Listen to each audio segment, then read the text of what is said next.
চিপাঝাৰত কেন্দ্ৰীয় নেতাৰ উপস্থিতিত অগপৰ সমষ্টি উদ্ধাৰৰ কচৰত পঁচাখীৰ নাচোন জয়নাথৰ।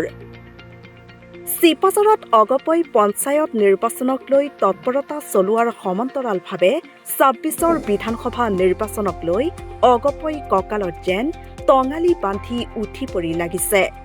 অসমবাসী ৰাইজৰ তেজ ঘামেৰে গঢ়া আঞ্চলিকতাবাদী অগপই চিপাঝাৰত চলোৱা তৎপৰতাই সমষ্টিটোত অনাগত দিনত ৰাজনৈতিক পৰিৱৰ্তন হ'ব নেকি তাক লৈ চৰ্চাৰ বতাহ বলিছে।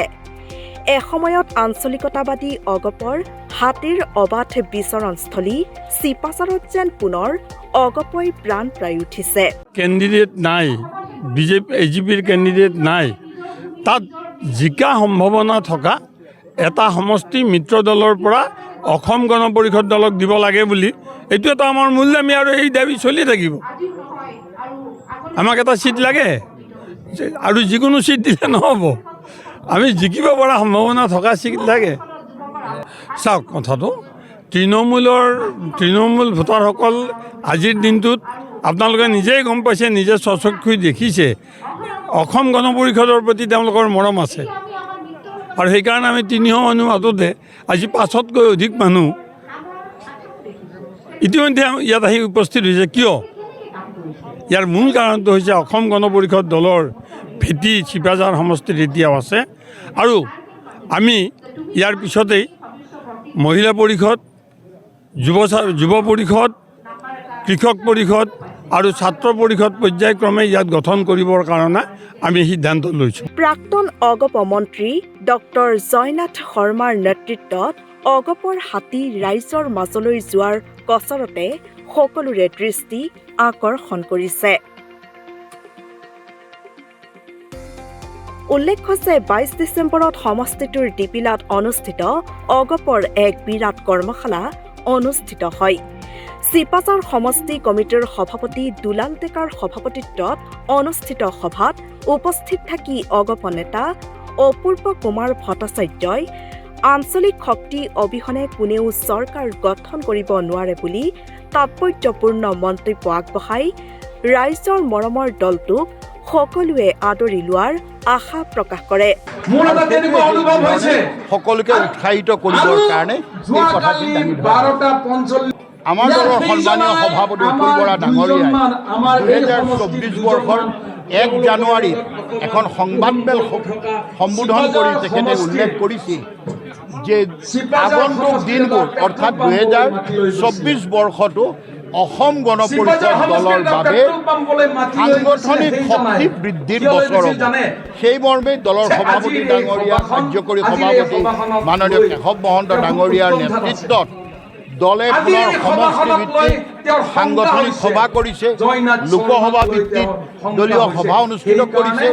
এতিয়া যিহেতুকে পঞ্চায়ত নিৰ্বাচন সমাগত আৰু পঞ্চায়ত নিৰ্বাচনত এইবাৰ প্ৰতিটো ৱাৰ্ডত যিহেতুকে আমি প্ৰতীকবিহীন, দলীয় প্ৰতীকবিহীনভাৱে প্ৰতিদ্বন্দ্বিতা কৰিম আৰু তাত কোনো ধৰণৰ এলায়েন্সৰ প্ৰশ্ন নাই।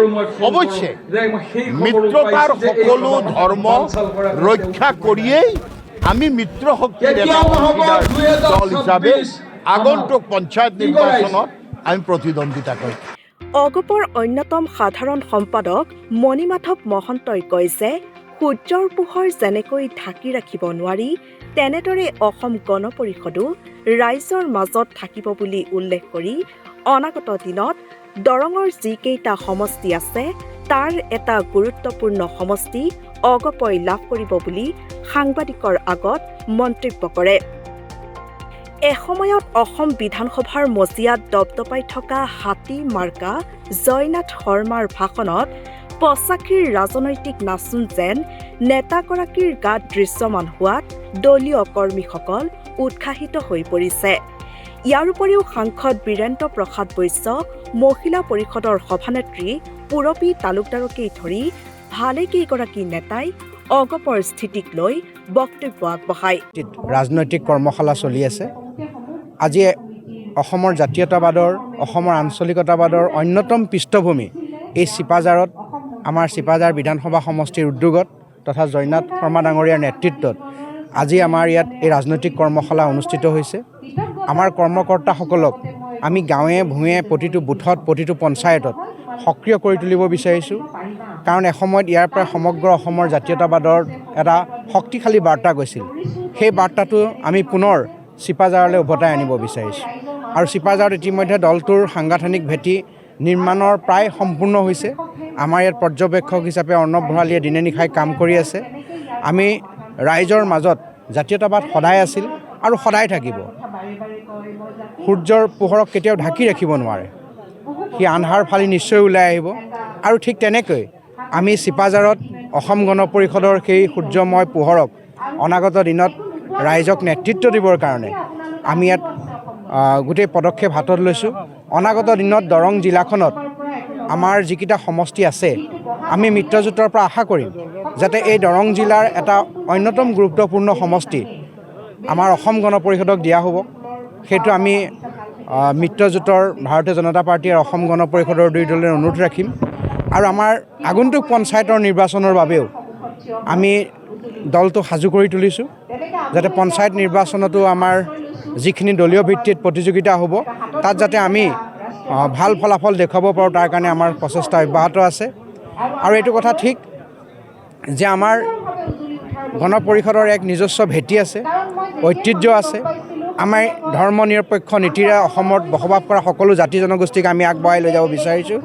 অসম গণ পৰিষদৰ অন্তৰখন বহল, এই বহল অন্তৰখনত আমি সকলোকে ঠাই দি আগবঢ়াই লৈ যাম আৰু জাতীয়তাবাদৰ জৰিয়তে অসমৰ উন্নয়ন আৰু জনসাধাৰণৰ ভৱিষ্যত, নতুন প্ৰজন্মৰ ভৱিষ্যত আমি গঢ়িব পাৰিম বুলি আশাবাদী। চাওক, সমগ্ৰ ৰাজ্যতে আমাৰ ৰাজনৈতিক কৰ্মশালা অনুষ্ঠিত হৈছে। এই কৰ্মশালাৰ মূল কথাটোৱে হ'ল পঞ্চায়ত নিৰ্বাচন, যে কেনেকৈ সাজু হ'ব লাগিব। আপোনালোকে গম পাইছে যে পঞ্চায়ত আইনখন কিছু সাল সলনি হৈছে। দুটা পদবীত আমাৰ দলীয় পতাকাত বা দলীয় চিহ্নত ভোট গ্ৰহণ নহয়, প্ৰতিদ্বন্দ্বিতা নহয়, নিৰ্বাচন নহয়, আৰু দুটা পদবীত দলীয় চিহ্নত হ'ব। সেইকাৰণে আমাৰ কৰ্মকৰ্তাসকলক আমি সাজু কৰি তুলিছোঁ যাতে আমি কেনেধৰণে এই দুইটা ক্ষেত্ৰতে আগবাঢ়ি যাব পাৰোঁ। আৰু আমি চিন্তা কৰিছোঁ যাতে আমাৰ নতুন প্ৰজন্মৰ পঞ্চায়তত প্ৰাৰ্থীসকলক আগবঢ়াই দিব পাৰোঁ, মহিলাক অগ্ৰাধিকাৰ দিয়া হ'ব। সেই কথাখিনি আচলতে আমি ইয়াত ক'বলৈ আহিছোঁ, যাতে এটা আওপকীয়াকৈ প্ৰাৰ্থী ছিলেকশ্যনৰ কামটো বিধানসভা আৰু জিলা সমিতি আৰম্ভ কৰে, সেই কামটোৰ কাৰণে আমি সজাগ কৰি দিবলৈ আহিছোঁ। চিপাঝাৰৰ পৰা ইমদাদুল হকৰ ৰিপৰ্ট, দি নৰ্থ ইষ্ট।